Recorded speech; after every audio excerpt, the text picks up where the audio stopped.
Selamat siang, salam sejahtera untuk kita semua. Yang saya hormati, Bapak Sandiaga Salahuddin Uno selaku Menteri Pariwisata dan Ekonomi Kreatif. Yang saya hormati, Ibu Christina Magdalena Haryono selaku dosen pengampu mata kuliah Etiket dan Communication Skill. Serta para hadirin sekalian yang telah berkesempatan untuk hadir di siang hari ini. Sebelumnya, marilah kita panjatkan puji dan syukur atas kehadiran Tuhan Yang Maha Esa. Karena limpah kasih-Nya, kita semua dapat berkumpul di sini dengan keadaan yang sehat. Hadirin sekalian, perkenankan saya untuk memperkenalkan diri terlebih dahulu. Nama saya Samuel Kelvin Ngawing, selaku juru bicara yang merupakan perwakilan dari Kementerian Pariwisata dan Ekonomi Kreatif. Seperti yang Bapak Ibu tahu, pandemi COVID-19 memberikan pukulan keras untuk industri pariwisata dunia dan Indonesia. Pasalnya, pembatasan interaksi fisik untuk mencegah penyebaran COVID-19 membuat aktivitas-aktivitas pariwisata terpaksa terhenti. Salah satu sektor pariwisata yang tidak luput dari dampak pandemi adalah sektor MICE. Menurut riset yang kami lakukan, pandemi COVID-19 berdampak kuat terhadap penyesuaian dalam penyelenggaraan pertemuan internasional, baik pembatalan, penundaan, perubahan lokasi, dan sebagainya. Asia Pasifik tercatat sebagai kawasan yang paling terdampak.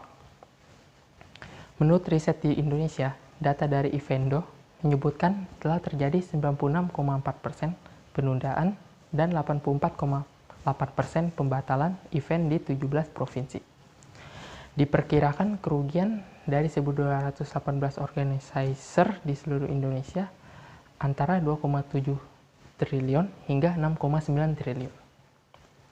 Pandemi COVID-19 tidak hanya membuat berbagai ajang MICE di Indonesia dibatalkan, akan tetapi juga berdampak pada seluruh pihak yang terlibat dalam sektor MICE, seperti vendor pameran, pemilik revenue, hotel, transportasi, dan usaha mikro kecil dan menengah atau UMKM yang biasa rutin melakukan pameran.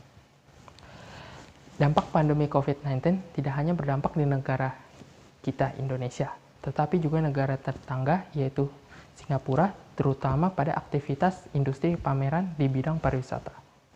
Namun, negara tetangga tersebut mulai bangkit dan pulih secara perlahan setelah menerima percontohan event pilot dalam kategori MICE pada pertengahan tahun lalu, dengan cara dibatasi. Pameran tersebut telah menjadi awal kebangkitan industri MICE di Singapura, di tengah kegelisahan industri pameran sebelumnya. Keputusan yang diambil pemerintah Singapura untuk menerima aplikasi penyelenggaraan acara percontohan MICE ini didasari Safe Business Event Framework yang dirancang dan diumumkan STB pada Juli 2020, yaitu acara bisnis dengan jumlah peserta hingga 50 orang. STB telah menerapkan kerangka kerja tersebut pada 2 acara percontohan, di mana yang pertama telah berlangsung dengan sukses pada Agustus 2020 dan yang kedua pada September akhir 2020. Sektor MICE menjadi salah satu sektor yang diprioritaskan pemulihannya oleh pemerintah karena memiliki banyak nilai tambah. Setidaknya ada 4 nilai tambah yang dimiliki sektor MICE, antara lain: 1. Kontribusi kepada infrastruktur publik, sebab dengan adanya kegiatan MICE biasanya secara bersamaan akan dibangun infrastruktur untuk menunjangnya. 2. Membuka kesempatan bagi pengusaha lokal untuk mengakses pasar internasional. 3. Citra positif untuk negara, industri, dan destinasi wisata. 4.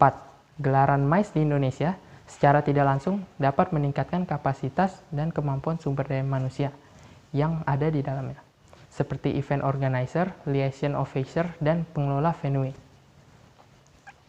Setelah apa yang telah saya sampaikan sebelumnya, saya sebagai perwakilan Kementerian Pariwisata dan Ekonomi Kreatif ingin mengajak Bapak Ibu sekalian sebagai pelaku bisnis MICE di Indonesia untuk dapat bekerja sama dan berkolaborasi dengan kami dalam menumbuhkan dan membangun kembali industri MICE di era new normal, serta menumbuhkan kembali rasa kepercayaan di tengah masyarakat yang mulai pulih dengan cara: 1.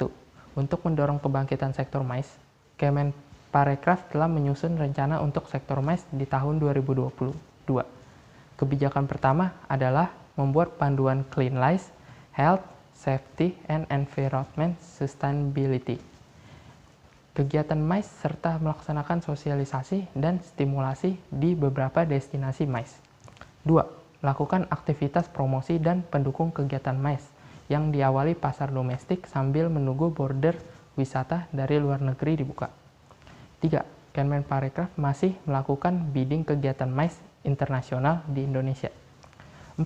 Membuat platform kolaborasi digital MICE Indonesia yang dapat digunakan sebagai inventory data, online business to business, dan online platform untuk pertemuan virtual.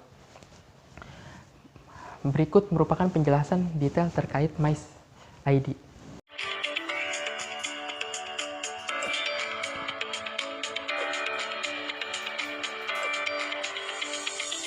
Kemajuan teknologi memungkinkan kegiatan antar manusia bisa berlangsung meskipun dalam kondisi pandemi. Perubahan adalah sesuatu yang tidak bisa dihindarkan. Menyikapi hal tersebut, Direktorat MICE membangun sebuah platform kolaborasi bersama stakeholder MICE, yaitu mice.id. Dengan semangat perubahan dan visi menjadi platform digital MICE pertama di Indonesia, mice.id kami kembangkan menjadi platform digital yang memiliki fitur terlengkap terkait industri MICE, guna mempercepat dan mempermudah koordinasi serta melakukan pendataan di bidang MICE, sehingga pertemuan bisnis, konferensi, dan kegiatan MICE lainnya bisa tetap berlangsung. Maka dari itu, dalam upaya membangkitkan kembali sektor MICE Indonesia, Kemenparekraf tidak bisa bekerja sendiri. Dibutuhkan kolaborasi dan kesiapan dari berbagai pihak yang terlibat di dalam sektor ini. Terkait hal tersebut, Deputi Hubungan Pemerintah Asosiasi Perusahaan Pameran Indonesia atau Asperapi aktif terlibat dalam persiapan, diskusi, hingga menyosialisasikan panduan CASE kepada anggota-anggota Asperapi. Dari bagian bidang pemasaran, Kemenparekraf terus melakukan komunikasi dengan negara-negara mitra seperti China, Belanda, dan Australia untuk menghadirkan terobosan pariwisata ketika Indonesia sudah mulai membuka gerbang internasional.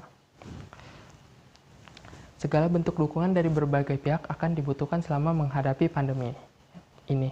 Kami telah berusaha melakukan penataan ekonomi Indonesia dan mengharapkan secepatnya dapat memberikan perizinan event kepada Bapak Ibu sekalian sebagai pelaku bisnis meeting, insentif, convention, and exhibition, sehingga aktivitas-aktivitas perekonomian dapat dilaksanakan kembali, tentunya dengan penerapan protokol kesehatan yang baik.